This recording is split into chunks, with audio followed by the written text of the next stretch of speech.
లేకపోతే సో మనందరి కోసం మన దగ్గరకు వచ్చి ఇప్పుడు మాట్లాడేస్తారు నరేష్ గారు అవర్ బచ్చల మల్లి. అందరికీ నమస్కారం అండి. ముందుగా ఇక్కడికి వచ్చిన తెలుగు సినిమా అభిమానులందరికీ నా తరపున మా యూనిట్ తరపున చాలా చాలా థ్యాంక్ యూ. ఈ ఈవెంట్ ఇంత లైవ్గా చేస్తున్నందుకు, ఇంత కలర్ఫుల్గా, ఇంత గోళతోటి. అండ్ అలాగే మా మీడియా మిత్రులు అండ్ మా జర్నలిస్టులు అందరూ, వాళ్ళందరికీ వచ్చినందుకు చాలా చాలా థ్యాంక్ యూ. బచ్చల మల్లి దీని గురించి చెప్పాలంటే డిసెంబర్ 27, 2021 లవ్ యూ అమ్మా.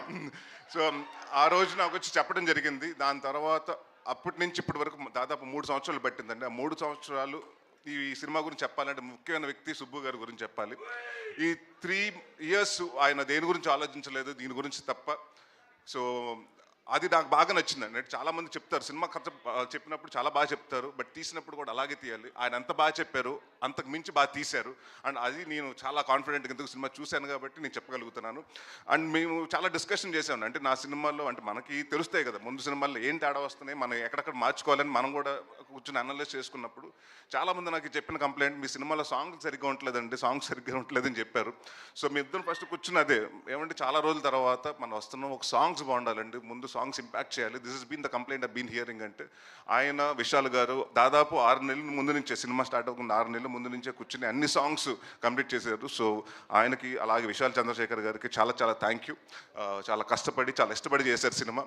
అండ్ అందరూ అండి, ఇట్స్ నాట్ వన్ పర్సన్. అంటే జనరల్గా ఏమంటారంటే సినిమా బాగుందంటే ఆ లక్కో లేకపోతే ఇంకోటో అని కాదండి. ఇక్కడ అందరూ టీమ్ ఎఫర్ట్. రిచర్డ్ ప్రసాద్ గారు కెమెరామెన్ గారు అలాగే ఉంటుంది, కెమెరా వర్క్. మా చోట ప్రసాద్ గారు ఆర్ట్ డైరెక్టర్, మన ఎడిటింగ్ అలాగే ఉంటుంది. మా బ్రహ్మకడ్లి గారు ఆర్ట్ డైరెక్టర్, ఆయన వర్క్. అంటే ఇట్స్ లైక్ అందరూ 24 క్రాఫ్ట్స్ కలిస్తేనే సినిమా. సో ఈ సినిమాకి నేను కాన్ఫిడెంట్గా చెప్పగలుగుతాను. అంటే రేపు సినిమా చూసిన తర్వాత కూడా చెప్తారు, ప్రతి ఆర్టిస్ట్ గురించి మాట్లాడతారు, ప్రతి టెక్నీషియన్స్ గురించి మాట్లాడతారు. ప్రసాద్ బెహ్రా ఇంకా ఇలాగే నువ్వు ఇప్పుడు ఏ అరుపులు వస్తున్నాయో, నువ్వు స్క్రీన్ మీద వస్తుంటే థియేటర్లో రేపు ఇలాగ అరుపులు రావాలని కోరుకుంటున్నాను. And one of the finest actor అండి. అండ్ చాలా సెటిల్గా చేస్తాడు, చాలా and one of the good writer also. And నేను కూడా నిన్ను ఒక నెక్స్ట్ వెన్నెల కిషోర్ లాగో లేకపోతే ఒక సత్య లాగో వైభవ హర్ష లాగో ఒక పెద్ద స్థాయిలో చూడాలి. అండ్ డెఫినెట్గా ఐ నో 1-2 yearsలో నువ్వు డెఫినెట్గా మాకు కూడా డేట్లు ఇవ్వు, ఆ స్థాయికి బిజీ అవ్వాలని కోరుకుంటున్నాను. అండ్ మా మధు గారు ప్రతి చోట అంటే దేవుడు వరం ఇచ్చిన పూజ వరం లేనట్టు ఈయన డైరెక్టర్ ఓకే అన్నా కూడా ఈయన వెనకాల నుంచి మానిటర్ వెనకాల నుంచి ఇలాగ అంటుంటాడు. థర్డ్ ఎంపైర్ డిసిషన్ లాగా మేము ఆయన కోసం చూస్తూ ఉండాలి ఏం జరుగుతుందని. సో ప్రతిదీ అంటే ఆయనకి అంత పర్ఫెక్ట్గా ఉండకపోతే ఆయన ఒప్పుకోడు. సో ఎప్పుడు అదే చెప్పారు కదండి, అంటే పెగ్గు కాడి నుంచి అన్నింటిలో ఆయన చాలా దగ్గరగా పాత్ర చాలా పోషించారు. సో థ్యాంక్ యూ అండి.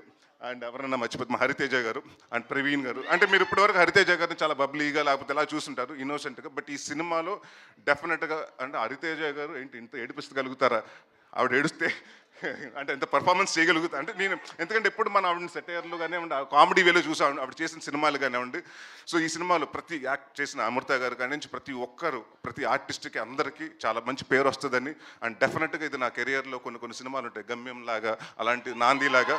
సో నేను నాంది చేసినప్పుడు ఎంత హ్యాపీగా ఉన్నానో ఈ సినిమా అవుట్పుట్ చేసినప్పుడు అంతే హ్యాపీగా ఉన్నాను. అండ్ ఇంకొక విషయం చాలామంది క్లారిఫికేషన్ చెప్పాలండి. చాలామంది ఏంటంటే నేను ఓన్లీ సినిమా నరేష్ అన్నవాడు సీరియస్ సినిమాలే చేస్తున్నాడు, కామెడీ సినిమాలు చేయట్లేదని అనుకుంటున్నారు. నేను మీ అందరికీ మాటిస్తున్నాను, అది అపో తీసేయండి మైండ్లోంచి. నేను కంటెంట్ ఉన్న సినిమా చేస్తాను, కామెడీ సినిమాలే చేస్తాను. ఈ 2 సినిమాలు తప్ప వేరే సినిమాలు చేయను. So thank you so much. December 20వ తారీఖుని మీ ముందుకు వస్తుంది. సో ఇదే ఆదరణ ఆ రోజు థియేటర్లో కూడా ఉండాలని ఉంటుందని. Thank you very much.